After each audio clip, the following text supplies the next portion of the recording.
Ô Paulo, depois de termos conversado no último diálogo um pouco sobre os primeiros tempos no Chile, eu me dou conta de que esse período todo que você passou no Chile é provavelmente o período de maior fecundidade literária da tua obra. É nesse período que aparecem uma série de livros que seriam posteriormente publicados nos Estados Unidos e no Brasil, e aí começam a ser publicados pelo mundo. Eu gostaria, nessa outra conversa, ainda sobre a tua estada no Chile, de satisfazer um pouco a minha curiosidade em relação a essas obras todas que você foi escrevendo. E partindo, provavelmente, daquela que você trouxe na tua bagagem, ou não, o Educação com Prática de Liberdade, você trouxe na tua bagagem ou foi Dona Elza que trouxe para você quando ela esteve no Chile? Como é que foi a história da Educação com Prática de Liberdade, que é o primeiro livro que sai publicado, né? Exato. Bem, a Educação com Prática da Liberdade foi realmente o primeiro livro publicado. Foi uma revisão acrescentada da minha tese com que eu defendi uma cátedra na Universidade de Pernambuco, chamada naquela época do Recife, e aqui eu fiz referência já no primeiro volume nosso.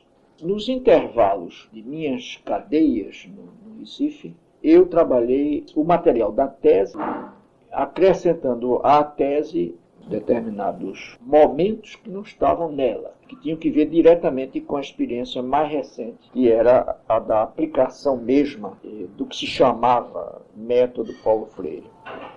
Na verdade, na tese estava sugerida grande parte das proposições que, praticando-as, que experimentando-as, eu ia comprovando ou não comprovando na prática, ou na experiência concreta. Eu me lembro de que, um pouco tempo antes de sair do Brasil, eu mandara, agora eu acho que eu vou ser mais preciso historicamente, não foi mesmo a Elza que me levou, eu mandara por um amigo francês, que trabalhava no Corpo Diplomático Francês, no Recife, os originais, mais ou menos tratados, da Educação como Prática da Liberdade, para a França, a serem entregues por uma grande amiga minha, que estava na época fazendo o seu doutoramento em Paris. E quando eu cheguei no Chile, ela me remeteu de Paris para o Chile, o que era mais seguro, os originais.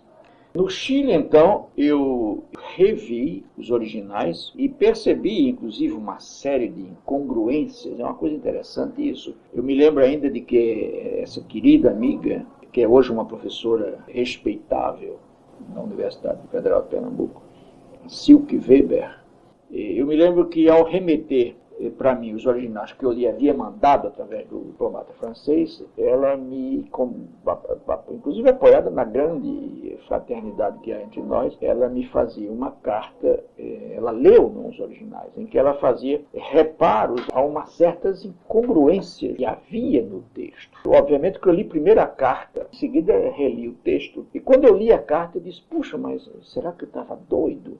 O que a Silke chama aqui a atenção me parece um absurdo, não? E quando eu fui ao texto, eu vi que, na verdade, ela tinha razão. Eu havia feito o tratamento da minha tese, da minha antiga tese, acrescida de algo, de muita coisa que eu não tinha escrito na tese. Exatamente no período de grande tensão, não era entre uma cadeia e outra, entre um momento de prisão e outro. E na verdade, eu percebi os pontos que a Silke salientava e retifiquei tudo isso e tratei o texto, como ele está hoje aí. Então, me lembro que eu fiz no momento, naquela época, isso foi em 67, você vê, eu cheguei ao exílio em novembro de 64. Não, eu tratei o texto em 65, creio. Mas eu comecei a tratar, porque a publicação desse livro, a primeira é 67, creio.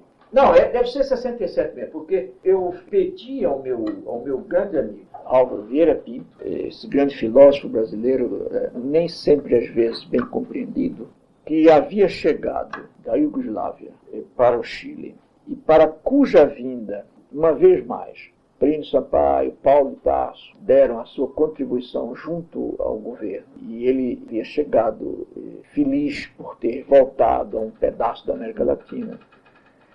E nos primeiros dias ele ficou conosco em nossa casa, e você pode bem imaginar a alegria que Elza e eu e os filhos nós tivemos de recebê-lo, a ele e a Maria, a sua grande esposa, a sua grande mulher. E os dias, inclusive, em que a gente quase não satisfazia de conversa, E depois, então, ele alugou um apartamento perto de nós e a gente se via diariamente. Ele começou a dar uma contribuição de primeira qualidade ao Ministério da Educação, para o qual ele escreveu uma série de textos que foram publicados pela Cortês, há 2 anos atrás, com um prefácio do Demerval Saviani. Um livro extraordinário, realmente, sobre educação de adulto. Eu, então, naquela época, entreguei ao Vieira Pinto os originais desse livro, pedindo que ele fizesse uma leitura crítica do livro. E ele fez, e a gente teve alguns diálogos, né, sobre a leitura dele.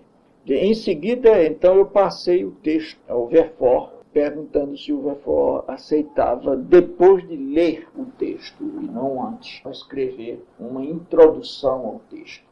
E o Verfort leu e aceitou e fez uma introdução que até hoje, para mim, sem nenhuma lisonja, eu acho que é melhor do que o texto. Quer dizer, de modo geral, eu digo que a introdução do Verfort é melhor do que o texto introduzido. Bem, isso não significa que a introdução sozinha podia funcionar, entende? Mas ela precisava, na medida em que ela é uma introdução, ela precisa do texto que ela introduz, não? Mas eu acho que ela completa realmente o texto, sabe, de uma maneira extraordinária. Eu acho que esse texto do Verfort, como um cientista político, é absolutamente válido até hoje. E ele percebe muito lucidamente o que o texto dizia, o que a prática sobre que o texto fala dizia. Uhum.